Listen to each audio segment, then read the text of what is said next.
Oh, yeah. See, we plan ahead. That way we don't do anything right now. Earl, explain it to me.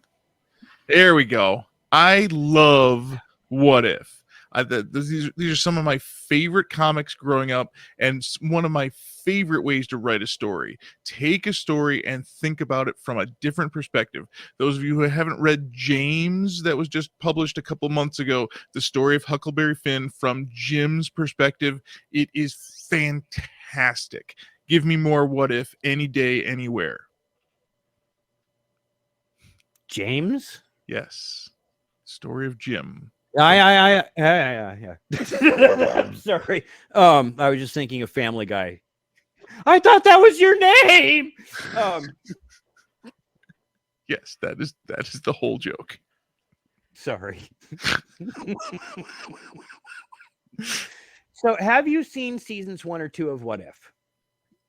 100%. Every minute of every season of What If, because it is my favorite kind of storytelling. Okay, I haven't seen season 2. I enjoyed season 1 well enough. The stories were fun. My lament was that they were all exclusive to the MCU. And I guess that's okay. It is an MCU show. Yeah. But golly, I was hoping to see weird stories that you'd see like in the old comic books in the 80s. Like just really weird and funny, for lack of a better term. And they weren't funny at all. And once you get past that, they're pretty good storytelling and they're extremely beautifully animated. Agreed. Yeah. Unfortunately, however, this is going to be the final season of What If. Yeah. The stories will include Shang-Chi, Captain America here, who is going to have a giant Gundam or mech. Okay. Gundam. Oh, no, Gundam style. Yeah, that's not my thing, but What about it has Gangnam its Style? audience. Kaiju is definitely my thing. I love kaiju. So yes, give me more kaiju. Kaiju are great. Pacific That's Rim. fine. And then X-Men 97, they announced in season 2, they will don their Grant Morrison era costumes. Interesting Hmm. choice. Worst ever X-Men uniforms. Agreed. Okay.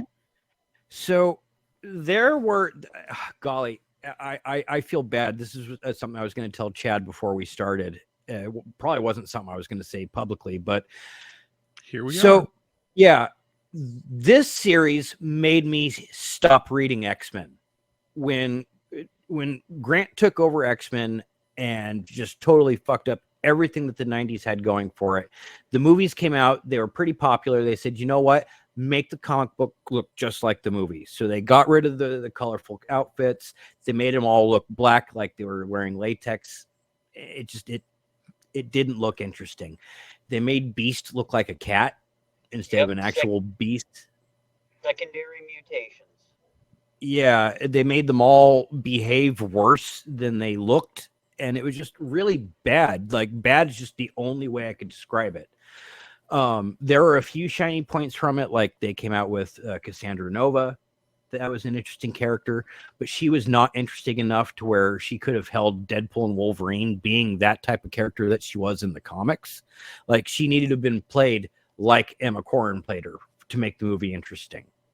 She wouldn't have been interesting as a comic accurate Cassandra Nova. So this brought me out of X-Men. This is where I was like, you know what? I enjoy the Avengers more. New Avengers is a much better story. I'm going to go read that instead. And years later, a couple years later, Civil War happened. I really enjoyed that. Secret Invasion, really enjoyed that. And when they did that, Spider-Man outed himself. To show public support for Iron Man because he loved Tony, he said, "My name is Peter Parker." Who? Yeah. And that got Kingpin pissed off. And he's in prison and the whole world's going to hell. And he's like, but you know what? I can fuck up Parker's life. And he sent a hitman to kill Aunt May. Which led to the whole One More Day thing. Thank you, Joe fucking Quesada.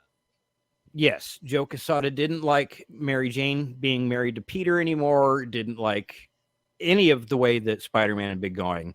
So he had Mary Jane sell their marriage to Mephisto, so nobody knew that Peter was Spider-Man anymore. And they retconned all of Spider-Man's history, all of Civil War, and they came out with Brand New Day. Quesada had the same problem that a lot of other creators in the early 2000s had. They didn't like the fact that characters develop.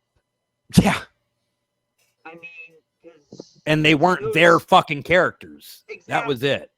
Because you also had, like, in DC, you had Jeff Johns come back, and bring back Hal Jordan, displacing Kyle Rayner. He brought back Barry Allen, displaced Wally West.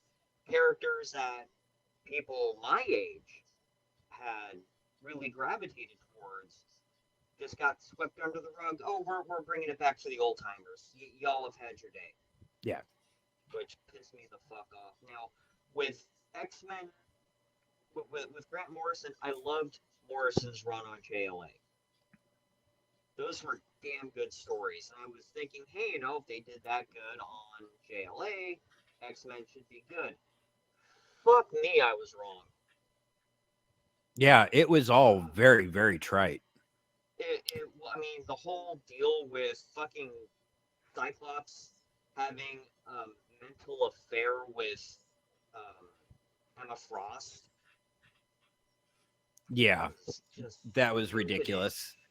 Because you would have not seen that from Scott before. Scott was No. soulmates with Jean. And Yeah. So all that got flushed down the toilet. You So don't again, really flush down the toilet. yeah, like this was in that age where Marvel was retconning everything that made their characters important. It really kind of made them who they were. And when Brand New Day came out, Dan Slott was the person in charge of writing that story. And it was his first Spider-Man story. And I bought the first issue. I didn't like it. I think I bought the first 2 issues. I didn't like it. And I quit reading comic books forever. I haven't bought another comic book since then. So Gail Simone was congratulating Dan for his omnibus coming out for that series today. And as a fan, I like Dan as a person. I think he's a great writer. But golly, I hated that story. And I'm supportive that he got to write his first Spider-Man story, that Joe gave him that job. That was his job, and that he wrote it well, I suppose. But just like there's everybody's first story that they remember that brought them into comics, there's everybody's story that kicked them right the fuck out of comics, and that was mine. This fucking imagery of Grant Morrison's X-Men and the Brand New Day, like, seriously just killed Marvel Comics for me. They retconned things that you really love. They changed characters everywhere, and the stories all went to shit after that. So to hear that they're going back, or going forward, not back, going to the X-Men that we loved, say, oh, hey, remember when you liked it when it was like this? Yeah, we did. Oh, good, because we're going to change it to this shit, is not a good feeling. So Bo says, have faith. Trust him. Have faith. He wrote this part into season 2, so he knows that part is going to be in there. From what he's written, I don't think it's going to be a full, like, change, like the whole story. I hope it's not. I really hope it's not, because it sucked ass then, and I still hate talking about it now.